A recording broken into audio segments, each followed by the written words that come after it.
उपचुनाव में बीजेपी और समाजवादी पार्टी दोनों की प्रतिष्ठा दांव पर लगी हुई है, क्योंकि 2027 से पहले ये उपचुनाव काफी अहम है। वोटिंग के दौरान बुर्के पर काफी सियासी गहमा गहमी देखने को मिली, जिसमें आरोप प्रत्यारोप का दौर भी जारी रहा। बात चुनाव आयोग तक पहुंची तो शिकायत पर एक्शन भी हुआ, लेकिन सियासत थमने का नाम नहीं ले रही। वोटिंग के दौरान बुर्के पर कई जगहों पर हंगामा भी देखने को मिला। बुर्के में फर्जी वोटिंग का आरोप प्रत्यारोप भी लगा, जिसमें बीजेपी का आरोप था कि बुर्का पहनकर फर्जी वोटिंग की कोशिश की गई।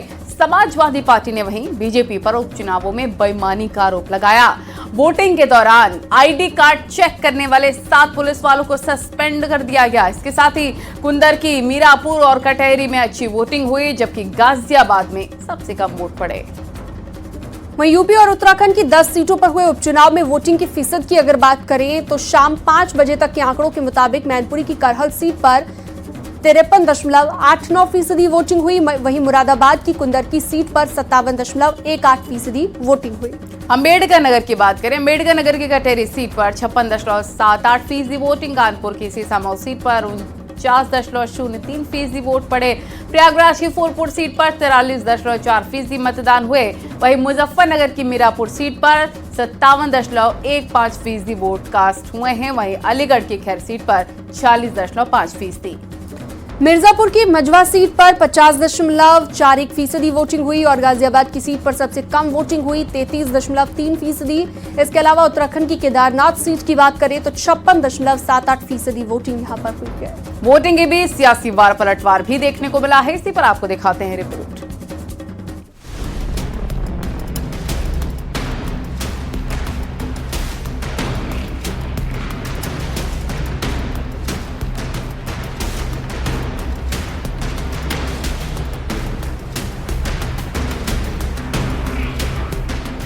यूपी में उपचुनाव के लिए वोटिंग में बुर्का पर भी खूब सियासी हंगामा हुआ। वोटिंग के दौरान बुर्के में महिलाओं का आईडी कार्ड चेक करने और उन्हें परेशान करने का आरोप लगाते हुए समाजवादी पार्टी ने पुलिस कर्मियों पर गंभीर आरोप लगाए। समाजवादी पार्टी ने इसकी शिकायत चुनाव आयोग में भी की और चुनाव आयोग ने मामले का संज्ञान लेते हुए तुरंत एक्शन भी लिया। यूपी उपचुनाव में 7 पुलिस वालों पर कार्रवाई की गई, जिसमें मुरादाबाद में 3 पुलिस वालों को सस्पेंड किया गया। वहीं मुजफ्फरनगर में 2 पुलिसकर्मी सस्पेंड किए गए। कानपुर में भी 2 पुलिस वालों पर सस्पेंशन की गाज गिरी। पुलिसकर्मी सस्पेंड हुआ प्रदेश में, 2 कानपुर में, 2 मुजफ्फरनगर, 1 मुरादाबाद। और सभी अधिकारियों को ये निर्देश पुनः दिए गए हैं कि सभी वोटर्स जो वोट देने आएंगे उनकी आईडी चेक होगी और उसके बाद इनको वोट देने दिया जाए। और ये आईडी चेकिंग करने का काम पोलिंग स्टेशन के अंदर मतदान कर्मी करेंगे और बाहर जो पुलिस कर्मी तैनात हैं शांति व्यवस्था के लिए, सुरक्षा व्यवस्था के लिए, उनके द्वारा चेकिंग आदि नहीं की जाएगी। वो आईडी चेकिंग आदि या उसके आधार पर रोका नहीं जाएगा। पुलिस अधिकारियों पर वोटर कार्ड और आधार कार्ड चेक करने के आरोप लगाते हुए अखिलेश यादव ने बीजेपी पर निशाना साधा, तो काउंटर करने के लिए बीजेपी के प्रदेश अध्यक्ष भूपेंद्र चौधरी ने भी मोर्चा संभाला और कहा कि समाजवादी पार्टी के गुंडों को नियंत्रण में रहना चाहिए। उपचुनाव में समाजवादी पार्टी ने बाहर से लोगों को बुलाकर माहौल खराब कर दिया है। ये बेईमानी पे इसलिए उतर आए हैं कि जनता तो है ही खिलाफ, इनके अपने लोग भी इनके खिलाफ हैं। दिल्ली और डिप्टी दोनों इनके खिलाफ हैं। दिल्ली और इनके डिप्टी और बहुत सारे ऐसे साथी हैं जो इनके खिलाफ हैं। ये इसलिए हिले हुए हैं क्योंकि इनका सिंहासन हिल गया है, इनका सिंहासन हिल रहा है। उपचुनाव वाले क्षेत्रों में समाजवादी पार्टी ने बाहर से बुलाकर जिस प्रकार से अराजक तत्वों को बुलाकर चुनाव को प्रभावित करने की कोशिश की है वो हम सबके सामने है। जिस प्रकार से बुर्का पहनकर महिलाएं फर्जी वोटिंग कर रही हैं वो भी कहीं ना कहीं आपके सामने आया है। मैनपुरी में सैफई परिवार और अखिलेश यादव के गुंडे फिर से आतंकवाद का माहौल बनाने का प्रयास कर रहे हैं। इसे न सरकार बर्दाश्त करेगी, न भारतीय जनता पार्टी, न उत्तर प्रदेश की महान जनता। उधर मैनपुरी से एसपी सांसद डिंपल यादव ने भी पुलिस पर दबाव बनाने की कोशिश का आरोप लगाया और कहा कि पुलिस का रवैया इस चुनाव में लोकसभा चुनाव से ज्यादा खराब है। बीजेपी के लोग बुर्के को लेकर माहौल बना रहे हैं। वहीं बीजेपी नेता अपर्णा यादव ने साफ कर दिया कि करहल में बीजेपी ही जीतेगी। नेताजी का आशीर्वाद हमेशा बीजेपी के साथ रहा है। उन्होंने खुले मन से संसद में मोदी जी को आशीर्वाद दिया था। ज़्यादा से ज़्यादा मेरी सबसे यही अपील है कि आप जाइए और अपना वोट और मताधिकार का प्रयोग करिए। और हम समझ रहे हैं कि प्रशासन के द्वारा सख्ती की जा रही है और जिस तरह लोकसभा चुनाव में भी जिस तरह पुलिस का रवैया रहा है, मैं समझती हूँ उससे एक कदम आगे का रवैया उत्तर प्रदेश की पुलिस आज अपना रही है और लोगों को मताधिकार प्रयोग करने से रोकने का कार्य कर रही है। कि लोकतंत्र अपना फैसला करता है और मैं तो यही कहूँगी कि आदरणीय नेताजी का आशीर्वाद हमेशा भारतीय जनता पार्टी के साथ रहा। उन्होंने खुले मन से पार्लियामेंट में आदरणीय प्रधानमंत्री श्री नरेंद्र मोदी जी को आशीर्वाद दिया और मैं यही कहूँगी कि भारतीय जनता पार्टी लगातार जो है अपनी जीत दर्ज करती आ रही है। उपचुनाव में भी वह जीतेगी। उधर कटहरी उपचुनाव में भी आरोप प्रत्यारोप की लड़ाई जारी रही। एसपी सांसद लालजी वर्मा ने पुलिसकर्मियों पर आरोप लगाए तो बीजेपी ने एसपी के आरोपों पर पलटवार करते हुए कहा कि एसपी चाहती है फर्जी मतदान हो। बुरके में फर्जी मतदान कराने की कोशिश बर्दाश्त नहीं होगी। कि यहाँ पर मतदाता जो इधर से आ रहे हैं उनको मतदान केंद्र पर जाने से रोकने का काम पंडित त्रिपाठी इंस्पेक्टर द्वारा किया जा रहा है। तो ये शिकायत मिली, जिस शिकायत के आधार पर मैं यहाँ पर आया हूँ। तो मैं आपके माध्यम से जिला प्रशासन से निवेदन करना चाहता हूँ कि पुलिस का काम है सुरक्षा व्यवस्था का रखना। पुलिस का काम है किसी मतदाता को रोकने का काम नहीं है। अगर मतदाता को रोका जाएगा तो निश्चित रूप से समाजवादी पार्टी चूड़ी नहीं पहने हैं, हम लोग निकल कर इसका विरोध करने का काम करेंगे। चुनाव में अपनी संभावित हार को देख करके समाजवादी पार्टी केवल फेस सेविंग कर रही है। भारतीय जनता पार्टी प्रचंड बहुमत के साथ इन 9 सीटों पर जीत रही है, ये मैं कहना चाहता हूं। हमने निर्वाचन आयोग को शिकायत किया है कि बड़ी संख्या में हुजूम इकट्ठा कर रहे हैं, जबकि निर्वाचन के नियम के मुताबिक आसपास निर्वाचन स्थल के जहां पर मतदान हो रहा है 144 दफा लगी होती है, वहां भीड़ इकट्ठा नहीं हो सकती। ये भीड़ इकट्ठा करके अधिकारियों को दबाव में लेकर के और खासकर बुर्का पहना करके पुरुषों को वोट डालवाने का असफल प्रयास कर रहे हैं। भारतीय जनता पार्टी ने इसकी कंप्लेंट निर्वाचन आयोग से की है। दरअसल उपचुनाव में बीजेपी और एसपी की प्रतिष्ठा दांव पर लगी है। ऐसे में वोटिंग के दौरान आरोप प्रत्यारोप का दौर भी जारी रहा, शिकायत पर एक्शन भी हुआ। अब देखना होगा कि नतीजों में कौन बाजी मारता है। न्यूज़ 18 के लिए ब्यूरो रिपोर्ट। सब लोग वोट डालने के लिए जा रहे हैं। यूपी की 9 सीटों पर हुए उपचुनाव के लिए वोटिंग के साथ ही उत्तराखंड की केदारनाथ सीट पर भी अब नतीजों का इंतजार है। लेकिन ये सिर्फ एक उपचुनाव भर नहीं है, बल्कि यहाँ बीजेपी और कांग्रेस दोनों पार्टियों के लिए एक ऐसा चुनाव है जिसके नतीजे पर आने वाले दूसरे चुनाव और उनकी रणनीति टिकी है। साथ ही केदारनाथ में बीजेपी और कांग्रेस ने जो पूरा दमखम दिखाया है उसका भी ये परीक्षण है।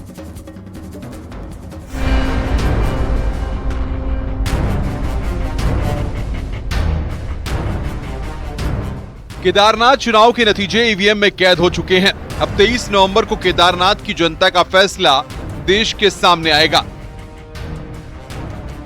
केदारनाथ सीट का रिजल्ट कोई आम उपचुनाव का रिजल्ट नहीं होगा।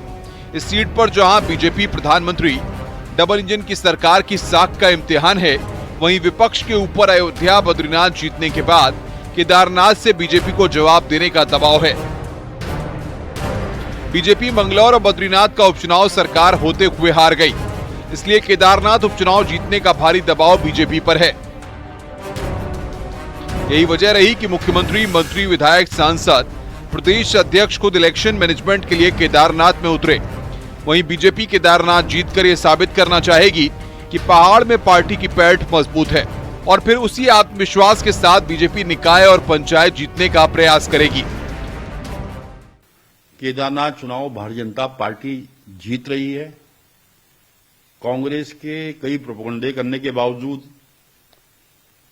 क्योंकि कांग्रेस ने हार मान चुके हैं, वहां की जनता का नरेंद्र मोदी जी पर विश्वास है, धामी जी पर विश्वास है कि 2013 की आपदा के बाद केदारनाथ का कायाकल्प किया तो मोदी जी ने किया। केदारनाथ के रिजल्ट पर सिर्फ बीजेपी नहीं, कांग्रेस का आगे का प्लान भी टिका है। मंगलौर और बद्रीनाथ का उपचुनाव जीतकर कांग्रेस कॉन्फिडेंट है। ऐसे में केदारनाथ जीतकर कांग्रेस भी अपनी मजबूती का मैसेज देना चाहेगी और इस एक सीट की जीत के सहारे कांग्रेस 2 साल बाद होने वाले विधानसभा चुनाव तक एक माहौल बना सकती है, क्योंकि जिस तरह केदारनाथ में बीजेपी कांग्रेस में आमने सामने का चुनाव है, वहीं पोजीशन 2027 में होगी। वहीं आने वाले दिन में पंचायत और निकाय में भी पार्टी को फायदा मिल सकता है। जहां जहां हमने संपर्क किया है अपने साथियों से, पोलिंग बूथ में हमारे जो कार्यकर्ता डटे हुए हैं, जो हमारे वरिष्ठ नेता वहां पर काम कर रहे हैं, उन्होंने कहा कि हर पोलिंग बूथ से जो संकेत दिखाई दे रहे हैं, जो रिपोर्ट्स आ रही हैं, तो उनका कहना है कि हम जीत की ओर बढ़ रहे हैं और बड़ी जीत होगी। साफ है कि केदारनाथ का उपचुनाव इस बार कोई मामूली उपचुनाव नहीं है। इस चुनाव का रिजल्ट भविष्य में बीजेपी और कांग्रेस की पोजीशन और रणनीति को तय करेगा और रिजल्ट ये भी साफ कर देगा कि आने वाले चुनावों के लिए किसको कितनी मेहनत और करनी पड़ेगी। दीपांकर भट्ट, न्यूज़ 18, देहरादून। संभल में कोर्ट के आदेश पर मंगलवार को देर रात सर्वे का काम हुआ। सर्वे संभल की जामा मस्जिद का था, जिस पर हिंदू पक्ष का दावा है कि ये मंदिर था। हिंदू पक्ष ने जो दावा पेश किया है उसमें कहा गया है कि जामा मस्जिद पहले हरिहर मंदिर था। सन 1529 में बाबर ने मस्जिद का निर्माण करवाया और उस जगह पर मौजूद मंदिर को तोड़कर मस्जिद बनवा दी। मस्जिद बनाने के दौरान यहां पर मौजूद हरिहर मंदिर को तोड़ा गया और इस जगह पर कल्कि भगवान अवतार लेंगे। इसके साथ ही मस्जिद में मंदिर की मौजूदगी के बहुत सारे निशान मौजूद हैं। फिलहाल तो मामला कोर्ट के आदेश पर टिका है, लेकिन जामा मस्जिद के सर्वे पर सियासी पारा भी गर्म है।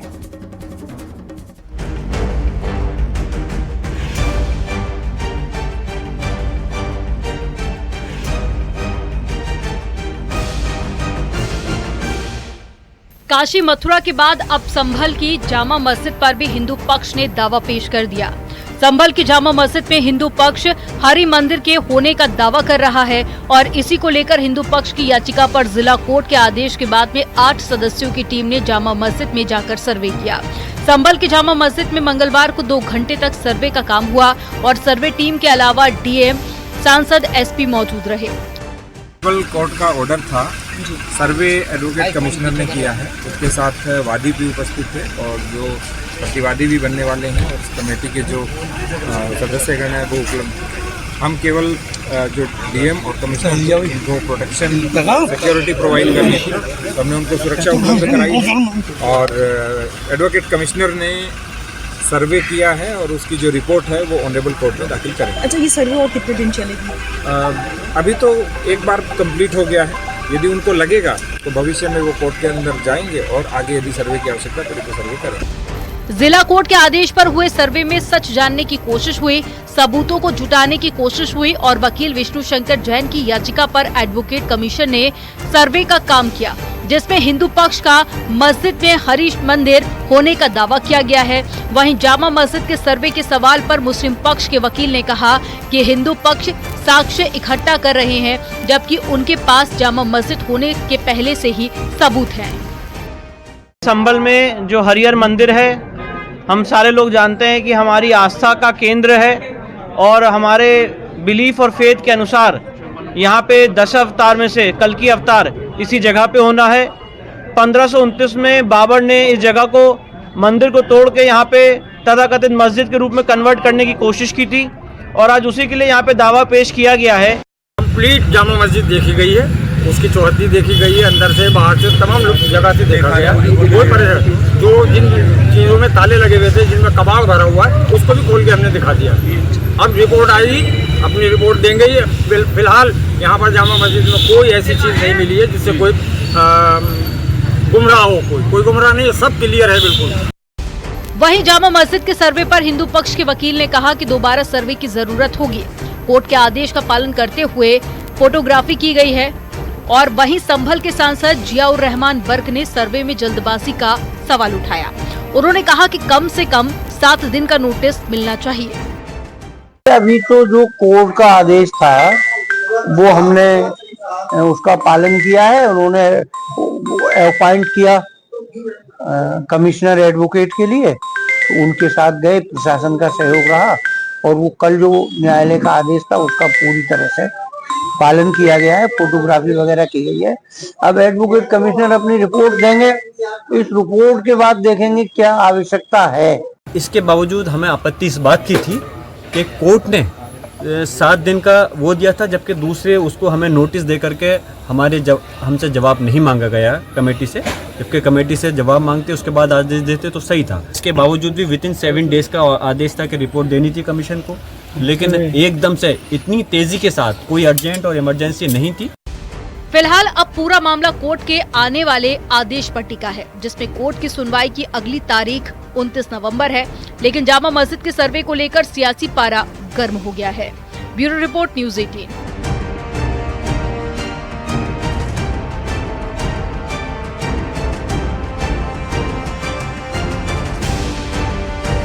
सीएम योगी आदित्यनाथ आज अयोध्या और बलरामपुर के दौरे पर हैं। सबसे पहले सीएम योगी अयोध्या के हनुमानगढ़ी मंदिर पहुंचे और दर्शन पूजन के बाद सुग्रीव किला पहुंचकर नवनिर्मित द्वार, राजगोपुरम और प्रतिष्ठित की गई दक्षिण भारतीय परंपरा की मूर्तियों का अनावरण किया।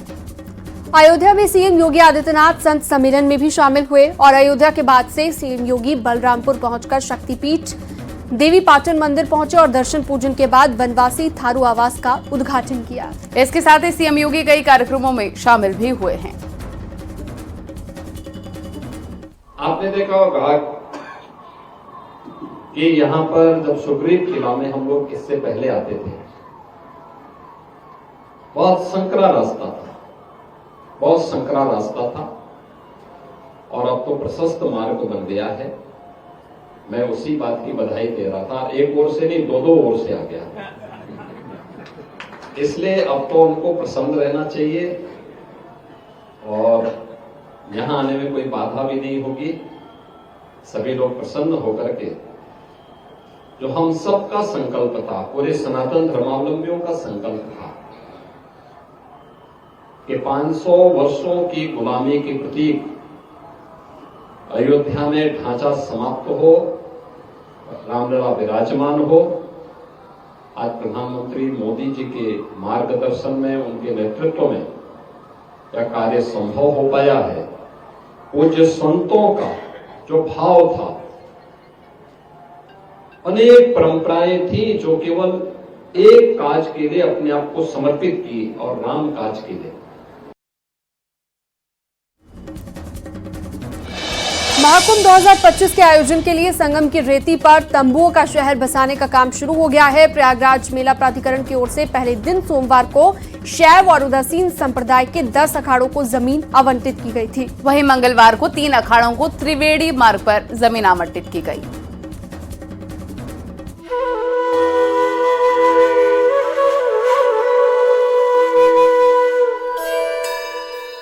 युद्ध स्तर पर जारी महाकुंभ की तैयारियों के बीच अखाड़ों को जमीन आवंटित कर दी गई है। जमीन आवंटन के साथ ही सभी 13 अखाड़े अब अपना अपना भूमि पूजन और धर्म ध्वजा स्थापित करेंगे। अखाड़ा परिषद के अध्यक्ष महंत रविंद्र पुरी ने कहा कि सीएम योगी महाकुंभ की तैयारियों में कोई कमी नहीं रखेंगे। भूमि पूजन का अर्थ हमारा है, सबसे सर्वप्रथम भूमि पूजन के बाद हमारी जो चरण पादुका है उसको बनाना शुरू किया जाएगा और जो हमारे 33 कोटि देवी देवता है सबका आह्वान किया जाएगा और जो भी मेले का हमारा कार्य है वो शुरू होगा और जो हमारा छावनी प्रवेश है वो इसी खुट्टी के अंदर आएगा। जिसकी जहाँ खुट्टी है उसी खुट्टी के अंदर उसका छावनी प्रवेश होगा। इस बार का जो कुंभ हो दिव्य और भव्य कुंभ हो और पूरे देश विदेश में हमारा नाम ऐसा लगे कि प्रयागराज में कोई कुंभ हुआ। सोमवार को शैव और उदासीन संप्रदाय के 10 अखाड़ों तो वहीं मंगलवार को 3 अखाड़ों को त्रिवेणी मार्ग पर भूमि आवंटित की गई।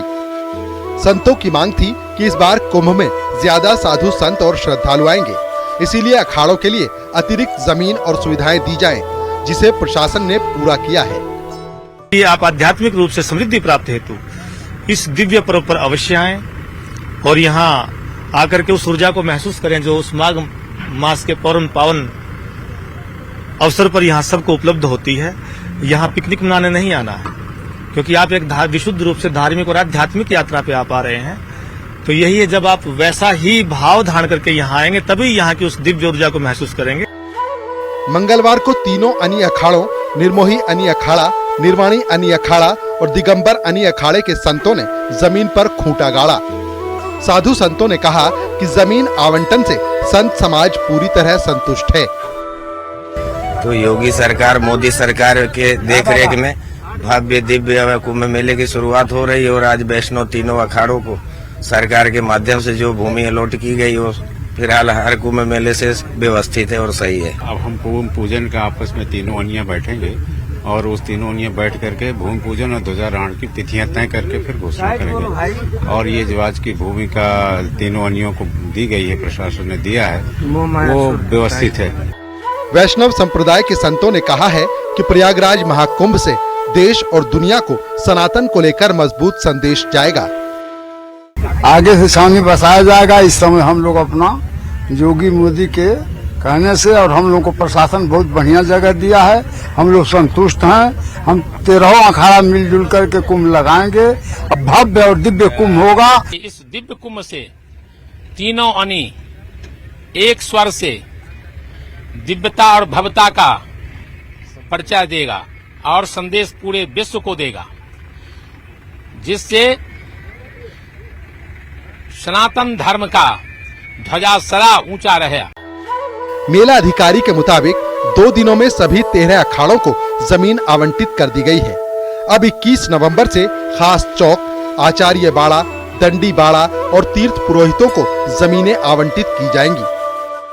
महाकुंभ 2025 के अवसर पर अखाड़ों का जमीन वितरण का जो कार्यक्रम था वो 18 और 19 तारीख 2 दिन को उन लोगों से बातचीत करके उनकी सहूलियत के आधार पर निर्धारित किया गया था। ये परंपरागत रूप से जमीन का आवंटन होता रहा है, जिसमें सबसे पहले अखाड़े हैं, उसके बाद हमारा दंडीवाड़ा संप्रदाय है, फिर आचार्यवाड़ा है, खौक चौक है। सभी को उनके क्रम से क्रमानुसार अब वितरण शुरू हो जाएगा। इस बार जमीन आवंटन को लेकर खास बात ये थी कि अखाड़े पहले से ज्यादा जमीन और सुविधाएं चाहते थे, जिसको लेकर मेला प्रशासन और अखाड़ों के बीच बैठक हुई, जिसमें सहमति बनने के बाद जमीन का आवंटन किया गया। महाकुंभ की ये शोभा जो अखाड़े होते हैं, उन अखाड़ों की बसावट के साथ ही महाकुंभ में टेंट की नगरी यानी कि तंबुओं का शहर जो है वो आबाद होने की शुरुआत यहाँ पर हो गई है। और 2025 का जो महाकुंभ है वो योगी सरकार का लक्ष्य है कि न केवल दिव्य और भव्य हो बल्कि स्वच्छ, सुरक्षित और हरित कुंभ हो। इसी परिकल्पना के साथ अखाड़े की तैयारियां भी शुरू कर दी गई हैं। कैमरा पर्सन उपेंद्र यादव के साथ सर्वेश दुबे, न्यूज़ 18 प्रयागराज।